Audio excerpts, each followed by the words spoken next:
A study with 4 rooks and no other pieces. And yet, white can win this position. And with that, welcome to NeoPlietsch. And this is a study by Ladislav Prokes. He's Czech. I'm sure it's pronounced differently, but the study is from 1940. And, well, as I said, it's white to move. White wins the game. And feel free to pause the video now. So you had the chance to pause the video. Now let's take a look at the solution, or rather, let's see what's even possible here. So with these 2 rooks, there are basically 2 options. Either we win a rook outright here, or we deliver checkmate. There really isn't any other way the solution could look. And if we look at rook to e8 here, yeah, if the king could move away now, then we would have checkmated here. But unfortunately, quite specifically, it doesn't work at all, right? Black can exchange a rook here, and then black could even get fancy and play rook to e7, because if you take my rook here, I'm actually stalemated. I've got the draw. That's all I wanted as black anyway. Alternatively, you might think here, okay, check. That's almost checkmate, but black can still block the check. And white won't be able to win here anymore. That's why a different move is needed. And you might also think, okay, if it's not rook to e8, then I'll just play rook to e1 to avoid this exchange. Oh, then you have to be careful, because then comes rook to b4, and suddenly it's white who not only doesn't win the game anymore, but actually loses it, because rook to b8 is a very concrete threat, and white can't really defend against it anymore.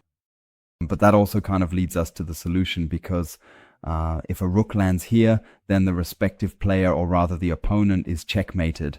And we can also use that to our advantage as white. Here we play rook to b5, that's the first move. We're threatening checkmate here and just leave our rook hanging because black can't take it anyway. So what else can black do here instead? Let's take a look first. Well, if they play it, checkmate comes here. That's fine. And if a check were to come here now, we wouldn't have a problem with that either. We take the rook off the board, and yeah, black doesn't really have anything here either. So in this position, maybe rook to c7 is a little trick, right? Because if we take with the rook now, we put black in stalemate. So as white, we have to be careful and capture with the king, and then we have checkmate here, just with a few moves delay. What else could black try to counter here? We still have the move, rook to a6. But then comes rook to b8, and the white player still manages to deliver checkmate. Okay, the king move doesn't work, capturing the rook doesn't work, and rook to a6 doesn't work either, but rook to a5, that could be an option here, because now black actually creates 2 escape squares for his king and shouldn't be checkmated so easily. So how does it continue now? This is a good position. Feel free to pause the video again if you haven't already found the solution. So, and if you skip ahead in the video now, that's totally fine too, because let's just take a look at the solution. Rook to b4. This is actually the only move for white that wins the game here. And I think it just looks truly wonderful and quite remarkable how these rooks are directly facing each other here, almost like a Tetris block, and it actually has its own unique logic, you know. Black had to move the rook here because it was the only defensive move, and the white player had to move the rook there because it was the only winning move. It looks odd. You don't see that very often on the chessboard. So what happens next? Let's just take a look at what happens if black simply captures the rook here. Well, then it's checkmate right here, or the rook can still move in between, and then it's checkmate anyway.